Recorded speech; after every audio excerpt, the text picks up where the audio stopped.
আসসালামু আলাইকুম এভরিওয়ান, সবাই কেমন আছো? আলহামদুলিল্লাহ, আমি এখন অনেকটাই ভালো। আলহামদুলিল্লাহ, আল্লাহর দরবারে লাখো শুক্রিয়া। তো আমি আর আমার যা চলে আসছি, হচ্ছে যে এটা কিন্তু গতকালকের ভিডিও করা কিছু ক্লিপ। আমি আর আমার যা গতকাল রাতে প্রায় 9:30 বাজে বা 9:45, তখন আমার যাকে বললাম যে ভাবি চলেন যাই, ফুচকা খেতে মন চেয়েছে, বাট আমার হাজব্যান্ড আসবে না। তো ভাবলাম যে দুই ভাবি মিলে নিচে যেয়ে তারপরে ফুচকা খাওয়া যাক। তো ভাবি নিয়েছি ঝাল ফুচকা আর আমি নিয়েছি দই ফুচকা। আমি অলওয়েজ ঝাল ফুচকা খাই, বাট কেন জানি আজকে মনে হলো যে আমি দই ফুচকা খাবো। তো প্লেট ভর্তি তো নিয়েছি, পরে ভাবছিলাম যে আসলে খেতে পারবো কি না, কেননা ফুচকা না মচমচা খেতে ভালো লাগে, বাট ভিতরের যে আলু ভর্তাটা থাকে ওইটা না আমার কেমন জানি বিরক্ত লাগে। ঠিক যেমন সিঙ্গাড়ার ওপরের তোমার মচমচাগুলো আমি খেতে খুব পছন্দ করি, ভিতরের আলুটা না। তো যাই হোক, টেস্ট করার পরে ভালোই লাগলো, তবে মনে হচ্ছিল যে পুরোটা খেতে পারবো না, বাট আলহামদুলিল্লাহ আমি চেষ্টা করে পেরেছি। আর খেতে খেতে প্রায় 10টা পার হয়ে গিয়েছে। আর যখন খেতে বসেছিলাম তখন একটা না মুরব্বি করে মানুষ এসে বলতেছে যে আমার কাছে কয়েকটা খাজা আছে, নিবেন? মানে মায়া লাগলো দেখে আসলে। তারপরে ওই তিলের খাজাগুলো আমি নিয়ে ফেলেছিলাম। আর এটা হচ্ছে যে তারপর দিন সকালবেলা আমার ব্রেকফাস্ট, একটা কলা আর একটা ব্রেড। আর কিছুই খেতে মন চাচ্ছিল না, ভালো লাগছিল না, যার ফলে আমি এটা দিয়ে ব্রেকফাস্টটা আমি সেরে নিয়েছি।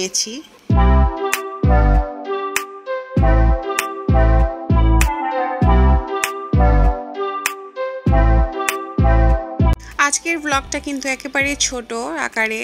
আর আজকে আমি হচ্ছে যে বিরিয়ানি বানিয়েছি, আর এই বিরিয়ানিটা বানিয়েছি আসলে আমার যা চলে যাবে, যার কারণে। আর ভাবি সচরাচর তো আমার বাসায় আসে না, আজকে বিপদে হয়তো আমাকে সাহায্য করতে বা আমার পাশে আমাকে হেল্প করার জন্য আসছে। আর কবে না কবে আসে।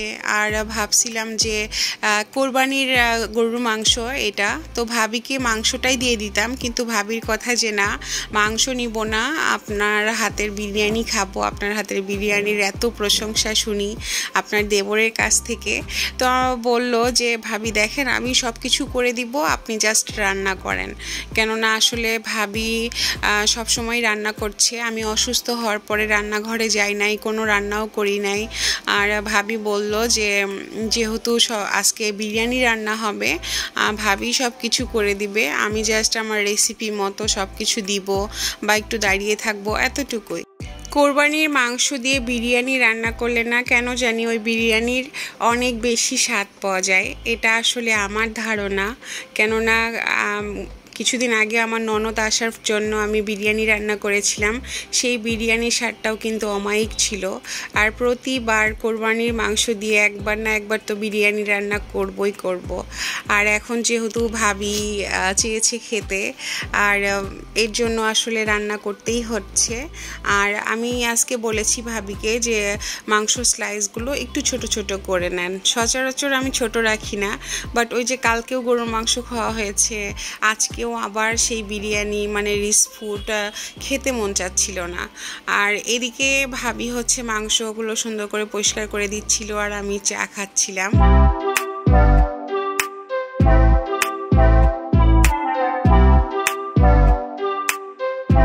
ভাবি চলে যাবে, মনটা আমার অনেক খারাপ, মনে হচ্ছিল যে ভাবি আরও 2-3টা দিন থেকে গেলে খুবই ভালো লাগতো।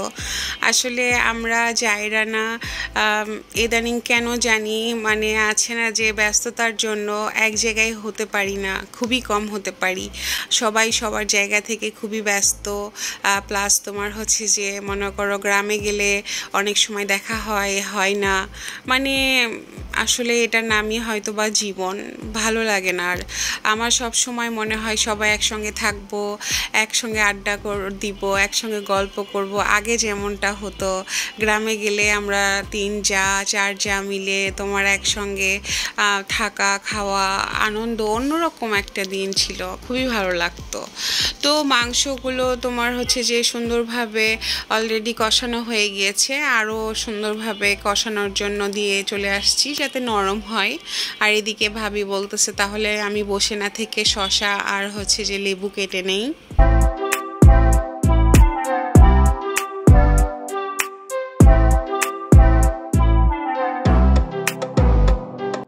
আমার তো অসুস্থতা আল্লাহ দিলে একটু করে কমছে, কিন্তু দুর্বলতা কেন জানি এখনও কাটছে না।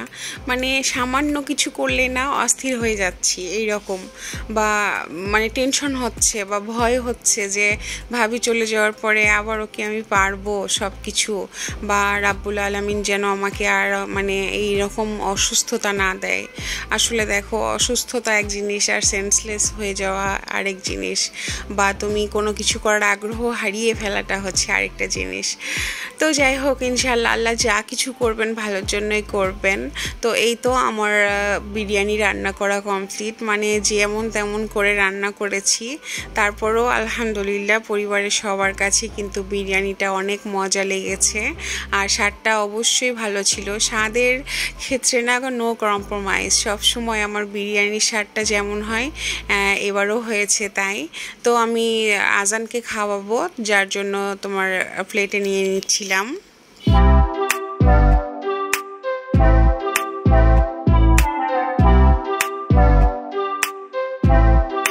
দুপুরের খাওয়া দাওয়া শেষ। এটা হচ্ছে যে সন্ধ্যাবেলা ভাবি বাচ্চাদের জন্য নুডলস বানিয়েছে, তো আমাকেও কিছু দিয়ে দিচ্ছে। তো আমি বসে বসে খাচ্ছিলাম। যদিও আজকে আমাদের বিকেলে না একটু বাইরে বের হওয়ার কথা ছিল, বাট হয়ে উঠলো না, যার কারণে মনটা একটু খারাপই ছিল। মনে হচ্ছিল যে কোনো লেকের পাশে গেলে পানি বা সবুজ কিছু দেখলে হয়তো মনটাকে শান্তি দিতে পারতাম, বাট হচ্ছে যে বাচ্চাদের কান্নাকাটি বা মানে একটু সমস্যার জন্য আসলে আমাদের আজকে বের হওয়া হয়নি। আর আজকের ব্লগটা আমি জানি না কেমন লাগলো তোমাদের। এটাই আমাদের আজকের দিনে কাটানো কিছু সময় ছিল বা রান্না ছিল। আর এটা হচ্ছে যে আমাদের রাতের রান্নার প্রস্তুতি চলছে, কেননা বিরিয়ানি এখনও অনেকগুলো আছে। আর তাছাড়া আমার বিরিয়ানি খেতে একেবারে মন চাচ্ছিল না, যার কারণে আমি আমার যাকে বলছিলাম যে ভাবি কিছু পটল আর আলু দিয়ে ছোটো মাছ একটু চটচটি করে দিলে রাতে শান্তি মতো ভাত খেতে পারতাম। তো আমার যা যে বলেছি, আর আমার যা মনে করো তরকারি কাটছিল আর আমি বসেছিলাম। আর আজকের ব্লগটা কেমন হয়েছে অবশ্যই জানিও। তোমরা ভালো থেকো, আমাদের জন্য দোয়া করো। একদম সিম্পল মিনি ব্লগ নিয়ে আমি তোমাদের মাঝে এসেছিলাম।